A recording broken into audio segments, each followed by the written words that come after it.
श्री स्वामी समर्थ. श्री साईराम महाराज की जय. अध्याय श्री साईंचे सत्यचरित्र. अध्याय 2. कथा प्रयोजन नामकरण. कथेचा उद्देश व हेमाडपंत नामकरण. श्री गणेशाला नमस्कार असो. श्री सरस्वती देवीला नमस्कार असो. श्री गुरु महाराजांना नमस्कार असो. श्री कुलदेवताला नमस्कार असो. श्री सीता व श्री रामचंद्र यांना नमस्कार असो. श्री सद्गुरु साईनाथांना नमस्कार असो.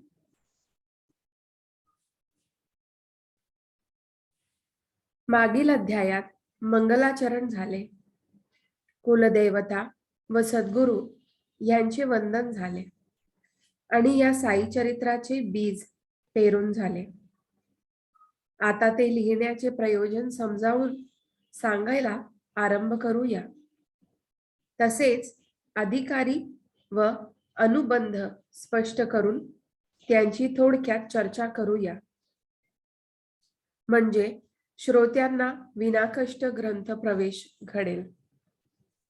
पहिल्या अध्यायात अनुक्रमाने गहू दळण्याचा उपाय करून बाबांनी महामारीचा नाश केला आणि सर्व गावकऱ्यांना खूप आश्चर्य वाटले.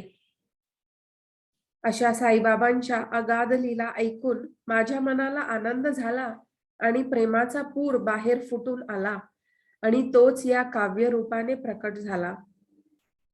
म्हणून साईबाबांच्या स्तुतीचे यथामती वर्णन करावे, म्हणजे ते भक्तांना उपदेशकारक व पापनाशक होईल. त्यासाठी हे साईंचे अतिपवित्र चरित्र लिहायला घेतले आणि या लोकी व परलोकी सुख देणाऱ्या कथासत्राचा आरंभ केला.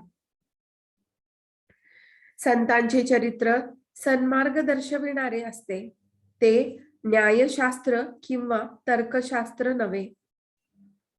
जो संतांच्या कृपेला पात्र होईल त्याला आश्चर्यकारक असे काहीच नाही. तरी श्रोत्यांना माझी प्रार्थना आहे की तुम्ही या आनंदाचे भागीदार व्हावे. सत्संगाच्या व सत्यकथा ऐकण्याच्या छंदात जो सदा निमग्न असतो त्याचे भाग्य श्रेष्ठ होय. दीर्घ काळापासून ओळख असलेल्या व रात्रंदिवस सहवास असलेल्या जीवलग मित्र, पण त्याचेही चित्र मला रेखाटता येत नाही, तर संतचरित्र काय लिहू, जेथे माझे स्वतःचेच अंतरंग पूर्णपणे मला ओळखता येत नाही. तेथे संतांच्या मनाचे विचार किंचितही उणीवे शिवाय मी कसे वर्णावे. आत्म्याचे रूप निश्चित जाणून घेता घेता चारही वेद थकले. तेथे बाबा तुमच्या रूपाची खरी स्थिती मला निश्चितपणे कशी कळेल. स्वतः आधी संत व्हावे, मगच संतांना यथार्थपणे जाणावे, असा नियम असताना मला संतांचे वर्णन करणे कसे येईल. हे मला आधीच ठाऊक आहे. 7 समुद्रांचे पाणी त्याचेही माप घेता येईल आणि आकाशालाही पांघरून घालता येईल, परंतु संत बुद्धीच्या आटोक्यात सापडत नसतात.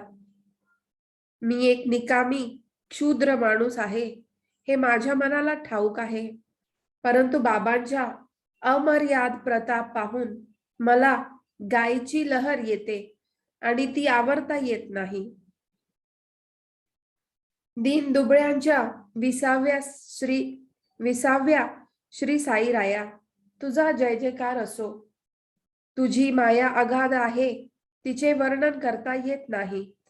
तू या दासावर कृपा कर. हे चरित्र मला लिहावेसे वाटते, परंतु हे साहस म्हणजे लहान तोंडी मोठा घास तर होणार नाही ना. माझी फजिती होऊ देऊ नकोस. जे जे संत चरित्र लिहितात त्यांच्यावर भगवंताची कृपा असते असे ज्ञानेश्वर महाराज म्हणतात. मग मी भीती का धरावी? मी स्वतः जरी जड बुद्धीचा असलो तरी त्याच भगवंताने माझ्या मनात ही स्फूर्ती चेतविली आहे, तेव्हा ते माझे कार्य तडीस नेणेही त्यालाच ठाऊक. भक्त जी जी सेवा करण्याचे ठरवितात ती सेवा संत स्वतः करून घेतात. सर्व स्फूर्ती संतांचीच असते. भक्त केवळ निमित्त कारण असतात. थोडक्यात म्हणायचे म्हणजे हा साई स्वतःचे स्वतः हे चरित्र माझ्या तोंडाने वदवून घेत आहे आणि म्हणूनच या कथेचा महिमा आदराने गौरव करण्यासारखा आहे. साधू संत किंवा श्रीहरी कोणालाही हाताशी धरून त्याच्या मस्तकावर आपला हस्त ठेवून आपले चरित्र आपणाच लिहवितात. जशी शके 1778 साली महिपतींच्या बुद्धीला स्फूर्ती झाली आणि त्यांच्या करवी साधू संतांची चरित्रे लिहून सेवा करवून घेतली, तशीच सेवा शके 1878 साली दासगणूंच्या हातून घेतली आणि त्यांच्याकडून पुढील साधू संतांची चरित्रे लिहून घेऊन सर्वांना पावन केले. भक्त विजय, संत विजय, भक्त लीलामृत आणि संत लीलामृत हे जसे महिपतींनी रचलेले 4 ग्रंथ तसेच दासगणूंनी रचलेले 2 ग्रंथ आहेत. एकाचे नाव भक्त लीलामृत आणि दुसऱ्याचे नाव संत कथामृत. या दोन्ही ग्रंथातून अलीकडे उपलब्ध झालेल्या भक्तांचे व संतांचे वर्णन केलेले आहे.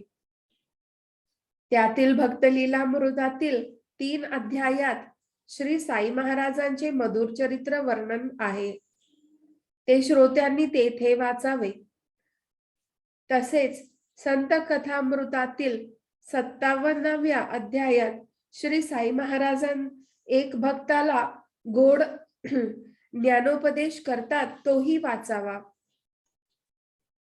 याशिवाय रघुनाथ सावित्री भजनमाला या पुस्तकातील रघुनाथराव व श्री वसव सावित्री तेंडुलकर यांची अभंग गीते अनुभवपूर्वक अलौकिक साईलीला गाऊन जनांच्या मनात शांती देतात. त्याच पुस्तकाला बाबांच्या एका लेकराने म्हणजेच काकासाहेब दीक्षितांनी प्रस्तावना लिहून अत्यंत प्रेमपूर्ण कथामृताचा जणू काही तहानलेल्या चकोर पक्ष्यांसाठी अमृताचा जो वर्षाव केला, तोही भक्तांनी काळजीपूर्वक वाचावा.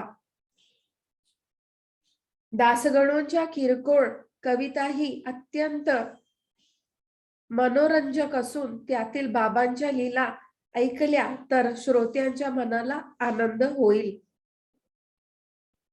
तसेच गुजराती लोकांकरिता भक्त अमिदास भवानी मेहता यांनीही अत्यंत प्रेमळपणे बाबांच्या चमत्कारांच्या काही गोष्टी लिहिल्या आहेत. शिवाय काही श्रेष्ठ सद्भक्तांनी साईप्रभा हे नाव ठेवून पुणे येथे बाबांचा कथा संग्रह प्रसिद्ध केला आहे. अशा कथा असताना या माझ्या ग्रंथाची काय आवश्यकता अशी श्रोतांना शंका येईल, तर ती मी दूर करतो. कशी ती ऐका. साई चरित्र हा अनंत, अपार व रत्नांची खाण असलेला महान सागर आहे. तो मी टिटवी कसा रिकामा करणार आणि हे कसे घडणार. तसेच श्री साईंच्या गुढचरित्राचे संपूर्ण वर्णन कधीच करता येणे शक्य नाही. म्हणून करवेल ते कथन करून समाधान मानावे. साईबाबांच्या कथा अपार व अपूर्व आहेत. त्या संसारातील दुःखाने पिडलेल्या ना शांतवन देतील, श्रोत्यांना ऐकण्याचा आनंद देतील आणि साई भक्तांच्या अंतःकरणाला स्थिरता देतील. बाबांनी व्यवहारातील उपदेशाच्या निरनिराळ्या प्रकारच्या कथा सांगितल्या. तशाच सर्वांनी अनुभव घेतलेल्या व आपल्या वागण्याचे रहस्य उकलून सांगणाऱ्या कथा सांगितल्या. प्रख्यात ईश्वर प्रणीत वेदांतातील असंख्य आख्यायिका जशा मशहूर आहेत, तशाच अर्थपूर्ण व गोड असंख्य कथा बाबा सांगत आहेत.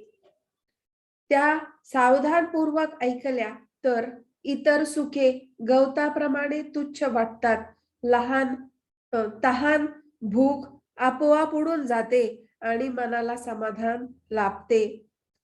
कोणाला ब्रह्माशी एकरूपता हवी असेल, कोणाला अष्टांग म्हणजेच यम, नियम, आसन, प्राणायाम, प्रत्याहार, ध्यान, धारणा व समाधी असे 8 भाग असलेल्या योगात प्रावीण्य हवी असेल, कोणाला समाधी सुखाचा आनंद हवा असेल, तर त्याला या कथा ऐकून ते मिळेल. या कथा श्रोत्यांचे सर्व कर्मपाश तोडून टाकतात, त्यांच्या बुद्धीचा उत्तम प्रकारे विकास करतात आणि भेदभाव केल्याशिवाय सर्वांना सुख देतात. हे पाहून माझ्या मनात इच्छा उत्पन्न झाली की नीट संग्रह करण्यासारख्या या नाना प्रकारच्या कथा माळेत गुंफाव्यात. हीच उपासना चांगली.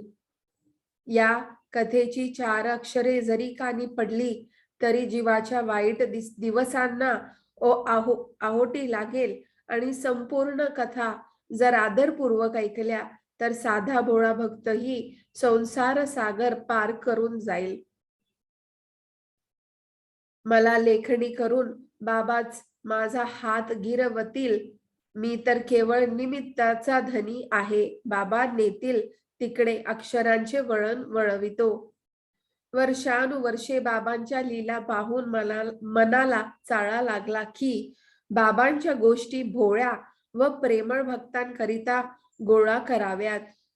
बाबांचे प्रत्यक्ष दर्शन घडून ज्यांच्या डोळ्यात ना समाधान लाभले नाही, त्यांना बाबांचे महात्म्य श्रवण करून पुण्य घडावे आणि कोणा भाग्यवंतांच्या मनाला वाचण्याची इच्छा झाली तर त्यांच्या मनाला परम आनंद व्हावा आणि समाधान लाभावे अशी मनात वृत्ती उठली आणि ती माधवराव देशपांडेंच्या कानावर घातली. परंतु शंका होती की मला हे असे साधेल काय. वयाची 60 वर्षे उलटलेली आहेत. द्वाड बुद्धी अडथळे उत्पन्न करण्याकडे वाहत आहे.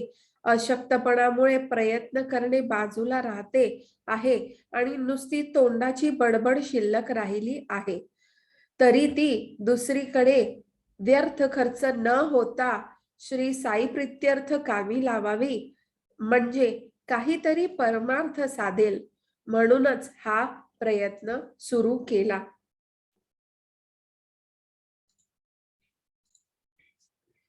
रात्रंदिवस अनुभव घेता घेता मनात आले की हा एक वृत्तांत लिहून काढावा, म्हणजे त्याच्या सतत मननाने मनाला विश्रांती लाभेल. स्वानुभवाच्या पायावर आधारलेली आत्म्याला संतुष्ट करणारी जी वचने बाबांनी सहजगत्या वारंवार सांगितली ती श्रोत्यांना सादर करावी.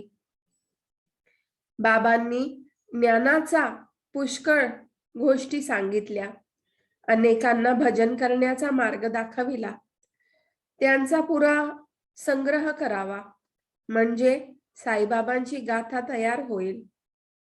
त्या कथा जे सांगतील व जे ऐकतील त्या दोघांच्या मनाला विश्रांती मिळेल आणि पूर्ण शांती लाभेल. श्री साई महाराजांच्या तोंडाच्या कथा ऐकून भक्त शरीराची दुःखे विसरतील आणि त्यांचे मनन करून संसारातून आपोआप मुक्ती पावतील. श्री साईबाबांच्या तोंडच्या वार्ता अमृतासारख्या रसपूर्ण आहेत. त्यांच्या गोडीची मी काय वर्णन करू. त्या ऐकता परमानंद दाटून येईल. अशा कथा जो विद्वत्तेचा व धार्मिकतेचा खोटा आव आणल्याशिवाय गाताना आढळेल, त्याच्या पायाच्या धुळीत जरी लोळले तरी मोक्ष हाती येईल असे मला वाटते. त्या कथांची अलौकिक मांडणी तशीच शब्दांची ठेवण पाहून श्रोतृगण तल्लीन होतील आणि सगळ्यांना संपूर्ण सुख लाभेल. गोष्टी ऐकायला जसे कान किंवा दर्शन घ्यायला जसे डोळे, तसेच मन उत्सुक होऊन सहज ध्यान लागेल. गुरुमाऊली आपली माता आहे. तिच्या गोष्टी ज्या लोक तोंडातोंडी सांगतात त्या आदरपूर्वक ऐकून कानात साठवून या, मग त्या वारंवार आठवू या, साठतील त्या साठवू या आणि प्रेमबंधनात गाठवून एकमेकात लुटवू या. येथे माझे काहीच नाही. साईनाथांची ही प्रेरणा आहे. ते जे जे काही वदवितात ते मी बोलतो असे म्हणणे हाही अहंकार आहे. साईबाबा स्वतः सूत्रधार आहेत. तेच माझ्या वाचेला चालविणारे आहेत. तेव्हा मी बोलणारा कोण? मीपणा बाबांच्या चरणी अर्पण केला तर अमर्याद सुख लाभेल. अहंकार गेल्यावर सगळा संसार सुखाचा होऊन जातो. अशी वृत्ती उठल्यावर त्यासाठी संधी मिळाली, परंतु बाबांना विचारण्याचा धीर होत नव्हता. इतक्यात माधवराव मशिदीच्या पायरीवर आले आणि त्यांच्या कानावर मी ही गोष्ट घातली. त्यांनी लगेच तेथे दुसरे कोणीही नाही असा प्रसंग साधून बाबांना विचारले, बाबा, हे अण्णासाहेब म्हणतात की आपली परवानगी असेल तर त्यांच्या बुद्धीप्रमाणे आपले चरित्र लिहावे असे त्यांच्या मनात आले आहे. त्यावर बाबा म्हणाले, मी तर केवळ भिकारी आहे. भिक्षेसाठी दारोदारी फिरतो आणि ओली कोरडी भाजी भाकरी खाऊन वेळ घालवितो. अशा माझे चरित्र कशाला उगाच थट्टेला कारण होईल. मी मनात म्हणालो, असे म्हणू नका. या हिऱ्याला कोंदणात म्हणजेच रत्न बसविण्याकरिता केलेली जागा जडविला पाहिजे. असो, आपली आज्ञा असली आणि आपले सहाय्य असले की मी आपोआप लिहीन किंवा सर्व विघ्ने दूर करून आपले चरणच लिहून घेतील. संतांचे आशीर्वाद हीच ग्रंथरचनेची सुरुवात आहे. आपल्या कृपादृष्टीशिवाय सुरळीतपणे लेखन होणे शक्य नाही. माझ्या मनातील विचार जाणून श्री साई समर्थांच्या कृपेचा उदय झाला आणि ते म्हणाले, तुझे मनोरथ पूर्ण होतील. मी लगेच त्यांच्या पायांवर मस्तक ठेवले. बाबांनी मला उदीचा प्रसाद दिला आणि मस्तकावर आशीर्वाद पूर्वक हात ठेवला. श्री साईबाबांना सर्व धर्मांचे संपूर्ण ज्ञान आहे आणि ते भक्तांचे संसार पाश तोडणारे आहेत. माधवरावांची प्रार्थना ऐकून त्यांना माझी दया आली आणि माझे अधीर मन शांत करण्यासाठी त्यांनी मला धीर देण्यास सुरुवात केली. माझ्या मनातील भावार्थ जाणून त्यांचे संमतीदर्शक शब्द निघून लागले. माझ्या कथा, वार्ता व अनुभवांचा खराखुरा संग्रह करावा. त्याची नोंद करून दप्तर ठेवणे चांगले. त्याला माझे पूर्ण सहाय्य आहे. तो अण्णासाहेब दाभोळकर तर पहा केवळ निमित्त आहे. मीच माझे चरित्र लिहितो. माझी कथा मीच कथन करतो आणि माझी चरित्र लिहून घेण्याची इच्छा मीच पुरवितो. त्याने आपली अहंकाराची भावना दाबून टाकावी आणि माझ्या चरणी ती अर्पण करावी. व्यवहारात जो असे वर्तन करतो त्याला मी पूर्णपणे सहाय्य करतो. ही कथाच काय, त्याच्या घरी मी सर्व प्रकारे राबतो. अहंकाराची भावना जेव्हा दबून जाते आणि तिचा ठाव ठिकाणाही उरत नाही, तेव्हा त्याच्या मीपणात मीच संचार करतो आणि माझ्या हाताने मी लिहितो. अशा बुद्धीने श्रवण, मनन किंवा लेखनाच्या निश्चयाने सुरुवात केली म्हणजे ज्याचे काम त्याच्याकडून पार पाडले जाईल आणि याला केवळ निमित्त केले जाईल. दप्तर अवश्य ठेवा. घरीदारी किंवा कुठेही असा वारंवार माझी आठवण ठेवा. जीवाला विश्रांती मिळेल. माझ्या कथा ऐकल्या, त्या दुसऱ्याला ऐकविल्या आणि त्याचे चिंतन केले म्हणजे भगवंताच्या भक्तीचा उगम होईल आणि अविद्येचा नाश होईल. ज्याची भक्ती श्रद्धायुक्त असते त्याचा मी सदा गुलाम असतो.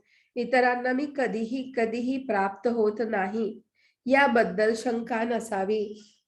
खऱ्या श्रद्धेने या कथा ऐकल्या तर श्रोत्यांच्या मनात निष्ठा जागृत होईल आणि सहजगत्या स्वानुभव व स्वानंदाचा लाभ होऊन सुखाची दशा प्राप्त होईल.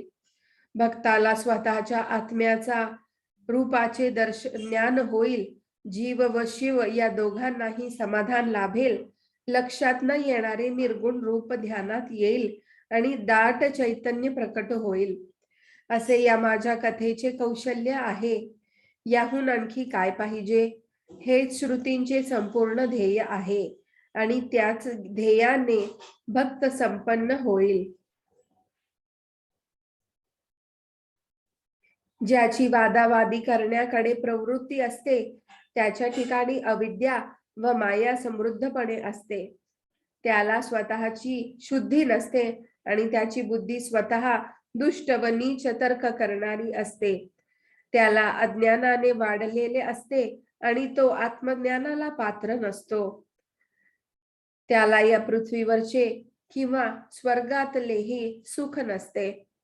सदा सर्व ठिकाणी दुःखच असते. आपला मुद्दा सिद्ध करणे नको किंवा दुसऱ्यांचा मुद्दा खोडून काढणे नको. दोन्ही पक्षांच्या मुद्द्यांचे सविस्तर निरूपण देखील नको, तेही व्यर्थ कष्ट. नको पक्षद्वयात्मक विवरण. दोन्ही पक्षांच्या मुद्द्यांचे सविस्तर निरूपण देखील नको. हे शब्द ऐकले आणि पूर्वी श्रोत्यांना दिलेल्या वचनांची आठवण झाली. मागे पहिला अध्याय संपत आला असताना श्रोत्यांना मी आश्वासन दिले होते की बाबांनी माझे हेमाडपंथ नाव कसे ठेवले याबद्दलची कथा सगळ्यांना आधी सांगेल. कथेमध्ये ही कथा ऐकल्यावर तिची योग्यता किंवा अयोग्यता निश्चित होईल आणि श्रोत्यांच्या जिज्ञासेची पूर्तता होईल. ही देखील श्री साईचीच प्रेरणा आहे. नंतर पूर्वीच्या अनुसंधानाने साई चरित्र सांगितले जाईल. म्हणून ही कथा श्रोत्यांनी लक्ष देऊन ऐकावी. आता या साई लीला ग्रंथाच्या प्रत्येक अध्यायाच्या शेवटी भक्त हेमाड पंथ विरचित असे जे आपण ऐकतो हे पंत कोण अशी शंका श्रोत्यांच्या मनात सहज येईल. ती जिज्ञासा तृप्त करण्यासाठी या नामकरणाचा आरंभ कसा झाला ते आदरपूर्वक आपण ऐकावे. जन्मापासून मृत्यूपर्यंत देहासंबंधी 16 संस्कार म्हणजेच हिंदू धर्मातील काही आवश्यक विधीही, उदाहरणार्थ गर्भाधान, सीमंतोन्नयन म्हणजे डोहाळे समारंभ, नामकरण म्हणजे मुलाचे नाव ठेवण्याचे संस्कार, उपनयन म्हणजे मुंज, विवाह, श्राद्ध वगैरे शास्त्रात सांगितले आहेत. त्यातला एक हा नामकरण विधी जो सगळ्यांच्या माहितीचा आहे. श्रोत्यांनो, त्या संबंधी ही छोटीशी कहाणी ज्यात योग्य प्रसंगी हेमाडपंत नामकरण प्रकट होईल ती लक्ष देऊन ऐका. आधी हा लेखक खट्याळ आहे. जसा खट्याळ तसाच वाचाळ, तसाच टवाळ व कुटाळ सुद्धा आहे. ज्ञानाचा तर त्याला विटाळच, स्पर्शच नाही. सद्गुरूचा महिमा ठाऊक नाही. साक्षात कुबुद्धी व कुतुर्काची महिमा प्रतिमा. सदा स्वतःच्या शहाणपणाचा मोठेपणा व वादविवाद करण्यासाठी सदा तत्पर. अशा या पक्क्या वादनिष्ठाची प्रारब्ध रेषाच बलवान होती. म्हणून श्री साईंचे चरणकमल नशिबाने त्याच्या दृष्टीस पडले. भक्त श्रेष्ठ काकासाहेब दीक्षित व नानासाहेब चांदोरकर यांच्याशी ऋणानुबंध नसता तर हा लेखक शिर्डीला कसा गेला असता. काकासाहेबांनी आग्रह केला आणि शिर्डीला जाण्याचे पक्के ठरविले. परंतु मन अचानक फिरले आणि जायच्या दिवशीच बदलले.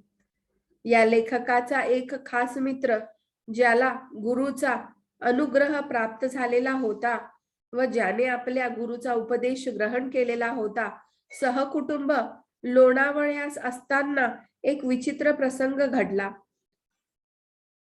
त्याचा एकुलता एक पुत्र शरीराने धडधाकट व उत्तम गुणवान असून त्या शुद्ध हवेच्या ठिकाणी तापाने फणफणला. सगळे मानवी उपाय केले आणि दैवी दौरे उतारेही केले.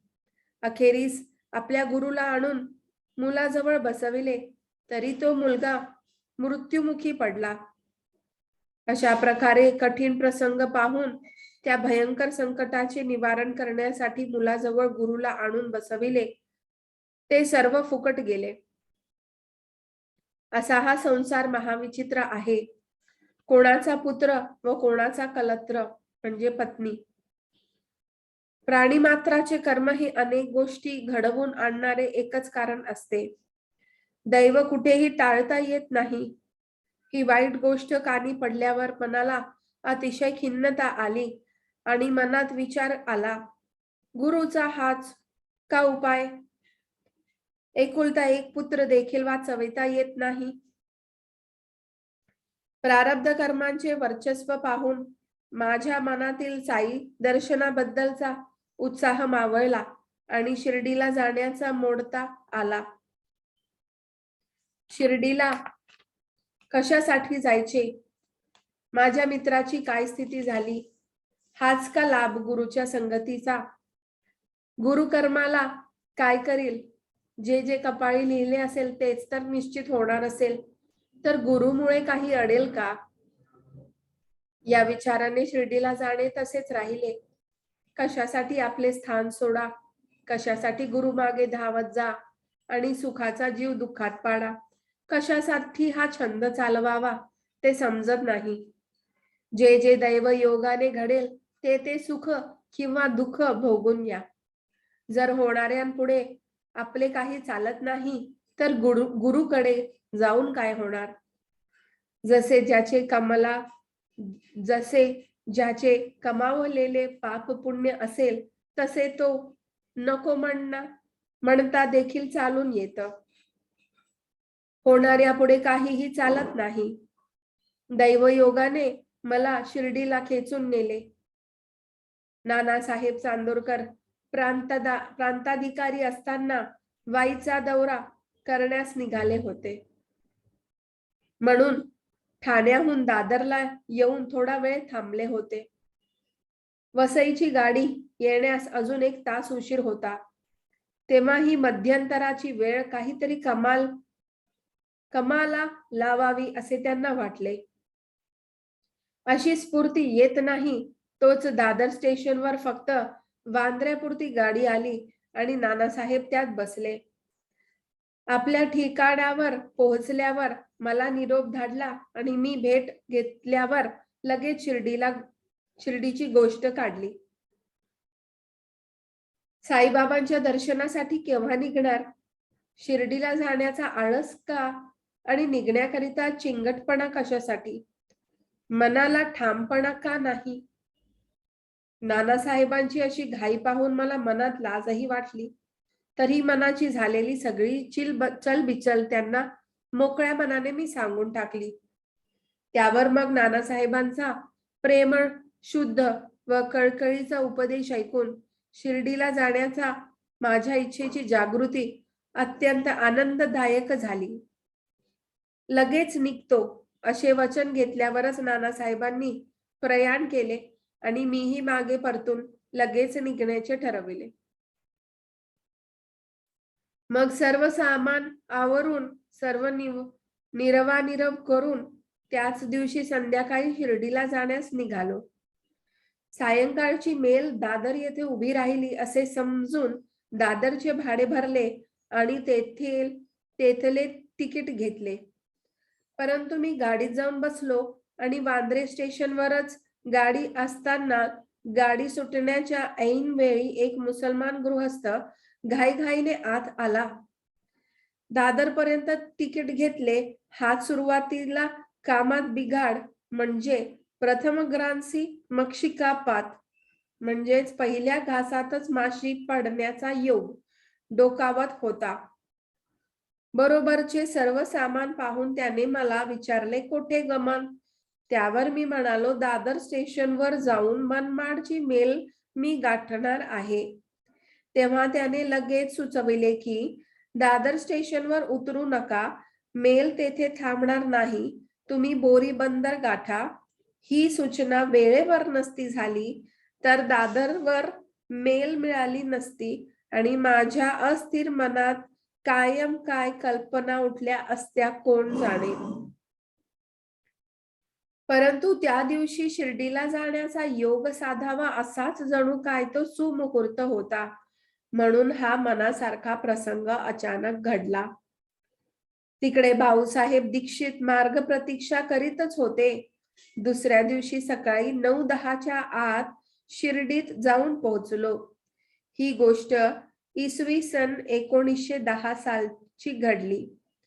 त्यावेळी उतारूंना राहायला फक्त साठ्यांचाच वाडा होता. टांग्यातून उतरल्यावर मनात बाबांच्या दर्शनाची उत्कंठा दाटून आली आणि कधी त्यांच्या चरणांवर मस्तक ठेवून नमस्कार करील असे वाटून हृदयात आनंद लहरी उसळल्या.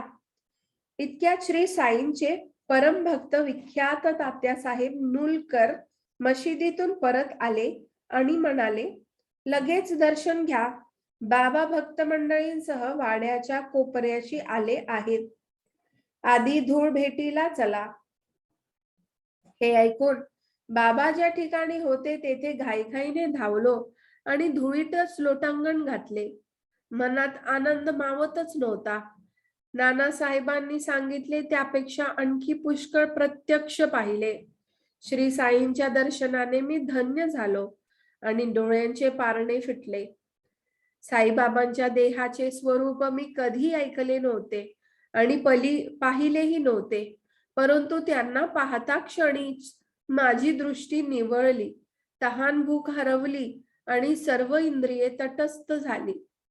श्री साईंच्या चरणांचा जो स्पर्श मला लाभला आणि त्यांनी माझी जी विचारपूस केली तोच माझ्या जीवनाचा परम उत्कर्ष आणि तेथूनच माझ्या आयुष्याला नवीन वळण लागले. ज्यांच्यामुळे मला हा सत्संग लाभला, माझे संपूर्ण अंग सुखावले, त्यांचे ते सदुपकार माझ्यावर अखंड राहतो. ज्यांच्यामुळे परमार्थ लाभला तेच की खरे माझे भाऊबंध. त्यांच्याशिवाय आणखी कोण मला नातेवाईक नाहीत असे माझ्या मनात मी मानतो. केवढे त्यांचे उपकार आहेत ते कसे फेडावे हे मला समजत नाही, म्हणून मी केवळ हात जोडून त्यांच्या चरणी मस्तक ठेवतो. साई दर्शनाचा लाभ घडला आणि माझ्या मनात संशय फिटला. आणखी वर साई सहवास घडला आणि परम आनंद प्रकटला. साई दर्शनाचे हेच नवल की नुसत्या दर्शनानेच वृत्ती बदल होतो. शिल्लक पूर्वकर्मे नाहीशी होतात आणि हळूहळू इंद्रिय सुखांचा वीट येऊ लागतो. साईबाबांच्या कृपादृष्टीने माझ्या पूर्वजन्मीच्या पापांचा साठा नाश पावला आहे आणि आता आशा उत्पन्न झाली आहे की त्यांचे चरण मला अक्षय आनंद मिळवून देतील. सुदैवाने बाबांच्या चरणरूपी मानस सरोवराचा लाभ झाला आहे. तेव्हा मी कावळ्याचा हंस होईल.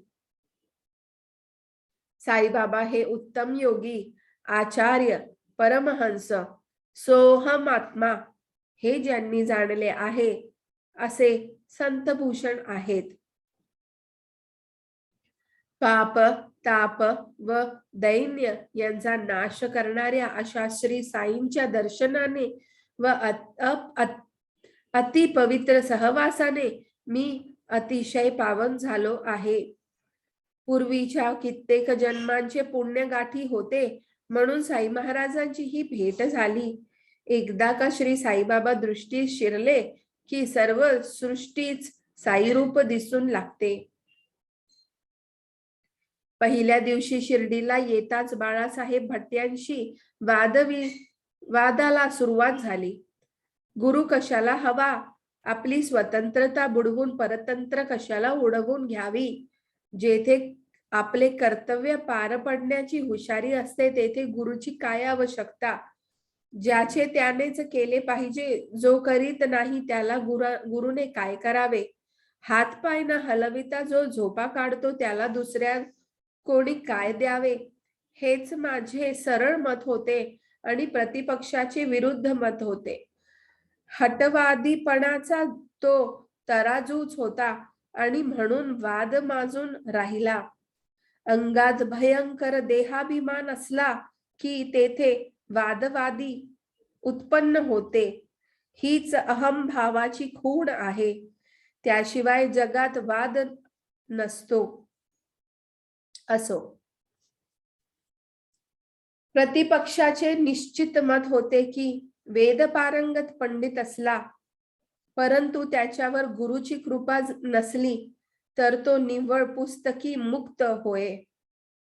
दैव थोर की कर्तृत्व थोर याचा घनघोर वाद चालला. मी म्हणालो, केवळ दैवावर भार टाकून काय होणार. त्यावर विरुद्ध पक्षकार म्हणाले, होणाऱ्या गोष्टीचा प्रतिकार करता येत नाही, भवितव्य टाळता येत नाही. मी म्हणणारे थकले. नशिबापुढे कोणी जावे. एक करता दुसरेच उद्भवते. तुमचा शहाणपणा बाजूला ठेवा. परंतु माझा अभिमान गप्प बसत नव्हता. मी म्हणालो, असे कसे म्हणता. करील त्याचे सर्व आहे. आळशासारखा बसून राहणाऱ्याला दैव सहाय्य करेल कसे करेल. उद्धरेदात्मनात्मानम, आपला आपणच उद्धार करावा असे स्मृती ओरडून सांगते. तिचा अनादर करून संसार सागर तरून जाणे अशक्य. हे ज्याचे त्यालाच करावे लागते. मग गुरुच्या मागे कशाला लागा. आपण जागरूक असल्याशिवाय केवळ गुरुने असून कसे भागेल. आपली खरे व खोटे किंवा चांगले व वाईट कोणते याचा विचार करण्याची बुद्धी, आपले साधन, आपली चित्तशुद्धी हे सर्व जुगारून देणाऱ्या मूर्खाला गुरु सिद्धी कसे देईल. शेवटी हा वाद संपला नाही आणि त्यातून काही फलितही झाले नाही. उलट मनाचे स्वास्थ्य मी गमावून बसलो. हीच मी कमाई केली. असा वाद घालता घालता कोणीही जरा सुद्धा थकला नाही. मग अशा 2 घटका निघून गेल्यावर वाद संपविला. पुढे मंडळींबरोबर आम्ही मशिदीत जाऊन पोहोचलो तेव्हा बाबांनी काकासाहेब दीक्षितांना काय विचारले ते ऐका. वाड्यात काय चालले होते, कशाचा वाद होता आणि भांडत का होता. मग माझ्याकडे पाहत ते म्हणाले, हे हेमाडपंत काय म्हणत होते. वाड्यापासून मशीद पर्यंत मध्ये बरेच अंतर असता बाबांना ही बातमी कशी कळाली याचे मला आश्चर्य वाटले. असो,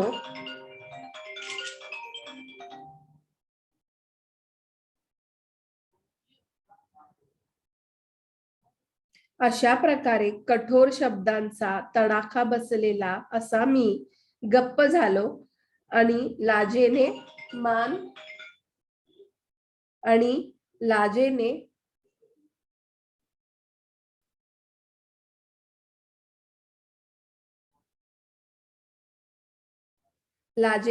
खाली घातली.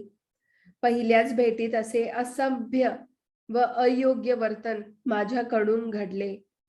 बाबांनी मला हेमाडपंत नाव दिले. याला पहाटेचा वाद कारण होता आणि त्यामुळे त्यांनी हेमाडाची आठवण झाली अशी मी मनात खूण बांधली. देवगिरीचे राजे यादव तेच दौलताबादचे जाधव ज्यांनी 13व्या शतकात महाराष्ट्राचा गौरव वाढविला. याच घराण्यात पौड प्रताप चक्रवर्ती महादेव नावाचा राजा होऊन गेला. त्याचा पुण्यकीर्ती पुतण्याही आपल्या पराक्रमाने प्रख्यात झाला होता. तो रामराजा यदुवंशाचा मुकुटमणी व राजलोकांचा अग्रणी होता. या दोघांचाही बहुगुणी व सर्वलक्षणी हेमाद्री नावाचा मंत्री होता. धर्मशास्त्रावर ग्रंथ रचणाऱ्या ब्राह्मणांच्या बाबतीत अत्यंत दानशील असणाऱ्या हेमाद्रीने श्रुती स्मृती अनुसरून वागण्याची आचार व्यवस्था व्यवस्थित रूपात प्रथम मांडली होती. चतुर्वर्ग चिंतामणी नावाचा व्रत, दान, तीर्थ व मोक्ष या 4 प्रकारचे सविस्तर विवेचन असलेला ग्रंथही या हेमाद्रीने लिहिला होता. अशी त्याची सुप्रसिद्ध कामगिरी होती. संस्कृत भाषेत जो हेमाद्री पंत तोच मराठी भाषेत हेमाडपंत असा हा त्या काळी धूर्त राजकारणपटू म्हणून प्रसिद्ध होता. परंतु तो वत्स गोत्राचा तर मी भारद्वाज गोत्राचा. त्याचे वंशपूर्वज 5 तर माझे 3. तो यजुर्वेदी तर मी ऋग्वेदी. तो धर्मशास्त्रपटू तर मी मूर्ख. तो मध्यम दिन म्हणजेच यजुर्वेदातील एका शाखेचा तर मी शाकल म्हणजे ऋग्वेदातील एका शाखेचा. तो धर्मशास्त्र किंवा विधी नियम यांचे सूक्ष्म ज्ञान असलेला तर मी नुसत्या बडबडा. तो पंडित तर मी बुद्धिहीन मूर्ख. कशाला मला ही पोकळ पदवी. तो राजकारण प्रवीण मुत्सद्दी तर मी असा अल्प व मंद बुद्धीचा ठोंब्या. त्याचे राजकारण प्रशस्ती नावाचे संस्कृत काव्य प्रसिद्ध तर मला एक साधी ओवीही करता येत नाही. तो ग्रंथलेखकांच्या कलेत निष्णात तर मी असा हा ठोंब्या व अज्ञ. तो धर्मशास्त्रात निपुण विद्वान तर मी असा अल्पबुद्धीचा. त्याने लेखन कल्पतरू नावाचा नाना प्रकारच्या काव्यांचा संग्रह असलेला ग्रंथ लिहिला तर मी असा हा निवृत्तनाथ. तर मी असा हा बाबांचे लहान बाळ की ज्याला ओवीही लिहिता येत नाही. त्या काळी गोरा कुंभार, चोखा महार, सावंतमाळी, निवृत्तीनाथ, ज्ञानदेव, नामदेव वगैरे भागवत धर्मांचा पुरस्कार करणारी मंडळी उदयाला आली होती. ज्यांच्या दरबारात पंडित बोपदेव नावाचे विद्वान रत्न चमकत होते, तसेच राजकारणी हेमाडपंत गुणीजनांमध्ये सुप्रसिद्ध होते. यानंतर पुढे या देशात उत्तरेहून यवनांच्या मुसलमानी फौजा जिकडे तिकडे उतरल्या आणि दक्षिण लोकांची सत्ता लयास गेली. माझ्या चतुराईचा सन्मान करून या पदवीचे देणे उगीच नव्हते. माझा वादवादीवरचा अभिमान घालविण्याकरिता हा शब्दरूपी बाण होता. अर्ध्या हळकुंडाने पिवळे होऊन उगीच योग्यतेशिवाय बडबड करणाऱ्या माझे बाबांनी वेळेवर अंजन घालून डोळे उघडले. असो, यावर सांगितलेल्या साईबाबांच्या मुखातून निघालेल्या विलक्षण पण सूचक, अर्थपूर्ण व प्रसंगाला साजेसा नामकरणाला भूषण मानून मी त्याचा स्वीकार केला. त्यामुळे मला शिकवून मिळवून दे की वादावादी अत्यंत हानिकारक व अनिष्ट सूचक चिन्हांची युक्त आहे, म्हणून तिचा मला एक क्षणही स्पर्श होता कामा नये. वाद करण्याचा ताठा गळून जावा आणि मरेपर्यंत सदा नम्र राहण्याचे भान राहावे, म्हणूनच मला ही पदवी मिळाली असावी. दशरथाचा पुत्र श्रीराम, देवाचा अवतार, पूर्ण ज्ञानी, साऱ्या जगाला संकटातून वाचविणारा व ज्याचे सर्व ऋषी मुनी सतत ध्यान करीत असतात, तो देखील वसिष्ठ गुरूंचे पाय धरीत होता. श्रीकृष्ण तर साक्षात परब्रह्माचे सुंदर रूप, पण त्याला देखील गुरु करावा लागला आणि सांदीपनी गुरूंच्या घरी कष्ट सोसू लाकडे व्हावी लागली होती. तेथे माझी काय मात, मी आणखी काय करणार? वादावादी कशाला करावी? गुरुशिवाय ज्ञान किंवा परमार्थ लाभणे शक्य नाही, हे शास्त्राचे सांगणे पक्के केले. वादावादी बरी नव्हे, कोणाची बरोबरी करू नये. श्रद्धा व सबुरी असल्याशिवाय परमार्थ किंचितही साधत नाही. पुढे हेही अनुभवाला आले. अशा रीतीने या नाम गौरवाचा मी प्रेमपूर्वक चांगल्या वृत्तीने व निष्पाप मनाने स्वीकार केला. आता हे आपला पक्ष, दुसऱ्याचा पक्ष ही भावना काढून टाकणारे, वाद प्रतिवाद थांबविणारे व सर्वांना एकसारखा बोधप्रद कथानक असू द्या. या ग्रंथाचे प्रयोजन, अधिकारी व अनुबंध दाखविले आणि ग्रंथकाराच्या नामकरणाचे वर्णन ऐकविले. आता या अध्यायाचे हे पाल्हाळ पुरे. पुढे यथानुक्रमे सविस्तर गोष्टी हेमाडपंत साई चरणी सादर करील, त्या ऐकायला श्रोत्यांनी तत्पर व्हावे. साई आपली सुख संपत्ती, साईच आपली सुख संवित्ती म्हणजे सुखाची संपूर्ण जाणीव, साईच आपली परम निवृत्ती आणि अंतिम देखील साईच. साई चरित्र श्रवण करावे आणि साई कृपेमुळे संसाराच्या जबरदस्त भीतीपासून सुटका करून घ्यावी आणि कलियुगातील दुष्ट वासनांच्या मुळापासून नाश करून घ्यावा. सर्वांचे कल्याण असो, अशा प्रकारे संत व सज्जन यांनी प्रेरणा केल्या. भक्त हेमाडपंत यांनी रचलेल्या श्री साई समर्थ यांच्या सत्य चरित्राचा कथा प्रयोजन नामकरण नावाचा दुसरा अध्याय समाप्त झाला. श्री सद्गुरु साईनाथांना अर्पण असो. सर्वत्र मंगल असो. श्री स्वामी समर्थ. श्री साईराम महाराज की जय.